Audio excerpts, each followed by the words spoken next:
मेरा मोबाइल मत छीनो तो कुणाला घ्यायला लागला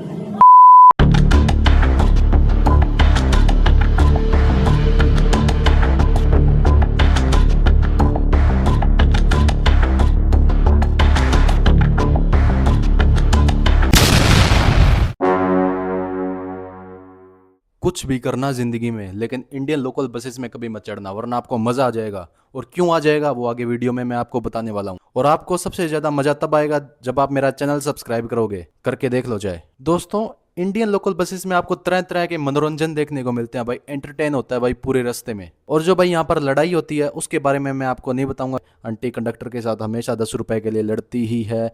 टिकट का बहुत मस्त सीन होता है भाई यहाँ पे। जब आप अपने घर पर पहुंचने वाले होते हो ना, तब जाकर आपको टिकट मिलती है। क्योंकि भाई कंडक्टर कहाँ कहाँ घूमे बेचारा, इतनी सारी सवारियां हैं, कहीं खड़ी है कहीं बैठी है। कंडक्टर भी एक नंबर का ओलंपिक का एथलीट होता है। बस खड़ी होगी तब उस पर नहीं चढ़ेगा जाके, जब बस चल जाएगी ना तब भाग के जाएगा। रावड़ा रावड़ा रावड़ा रावड़ा गड़साना रावड़ा गड़साना, आ जाओ आ जाओ आ जाओ आ जाओ आ जाओ। और भाई चलती बस पर चढ़ेगा कूल बनने के लिए। भाई ड्राइवर भी बहुत ज़्यादा टैलेंटेड होता है। आपने कभी बस का गियर देखा है? नहीं देखा तो भाई ऐसा होता है, पतला सा होता है और लंबा सा होता है। इस पर भाई गियर के नंबर तो मिट रखे होते हैं, पता ही नहीं लगता भाई कौन सा गियर कहाँ पर लगेगा।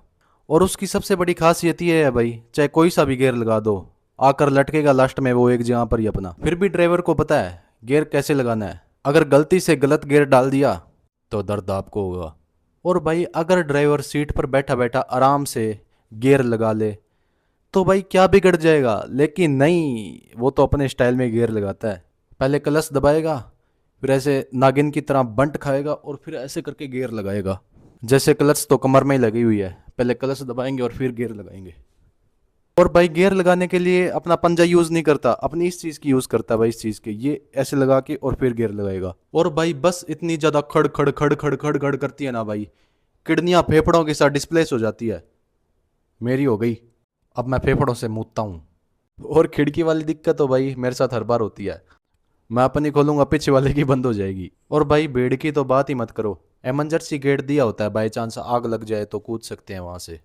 पहले मुझे लगता था वो इसीलिए होता है कि अगर ज़्यादा भीड़ में आपका दम घुट रहा है तो उसे खोल के बाहर कूद जाओ। एक हथौड़ा भी टंगा होता है, अगर ज़्यादा भीड़ हो जाए तो एक आधे को मार के बाहर फेंक दो। यार उस टाइम मैं बच्चा था तो ज़्यादा पता नहीं था।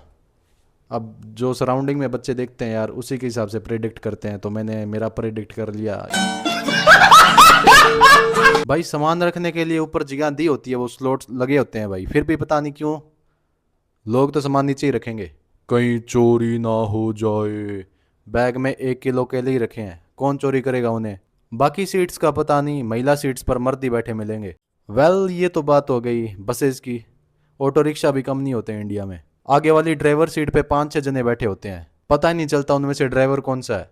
अब उन 5-6 में से मैं किसे बोलूं भैया साइड में रोक दो। पहले मुझे लगता था ऑटो रिक्शा को सब लोग मिलकर चलाते हैं, एक क्लच दबाएगा, एक ब्रेक दबाएगा, एक एक्सीलेटर दबाएगा, क्योंकि भाई वो बैठे तो इसी हिसाब से होते हैं। एक बार मैं बैठ गया ऑटो रिक्शा में, बहुत ज़्यादा भीड़ थी उसमें, और वो भी आगे वाली सीट पे एकदम कॉर्नर पे। अब मैं आधा रिक्शा के अंदर आधा रिक्शा के बाहर।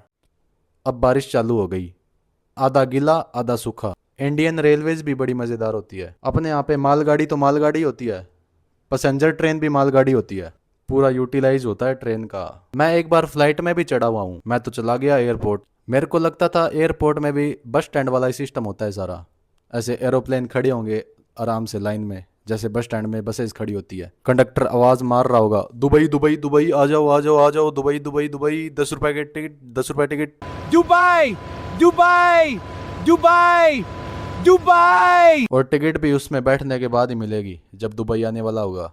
बाकी मेरे को दुबई नहीं जाना था, मैं तो बीकानेर जाने के लिए गया था। फिर मुझे पता लगा कि टिकट पहले से बुक करवानी होती है। फिर मैंने प्राइस देखा तो पता लगा इतना तो मेरे पीजी का रेंट है 1 महीने का। फिर मैंने पीजी के रेंट से फ़्लाइट बुक की, 1 महीना सड़क पे रहना पड़ा। इस बार मैं अपने दोस्त को साथ लेकर गया था, और वहाँ जाकर मैंने पूछा भाई अब क्या करें। बोला भाई करें कुछ नहीं, पहले जाके सीट रोक लेते हैं, वरना पूरी फ्लाइट में खड़े खड़े जाना पड़ेगा।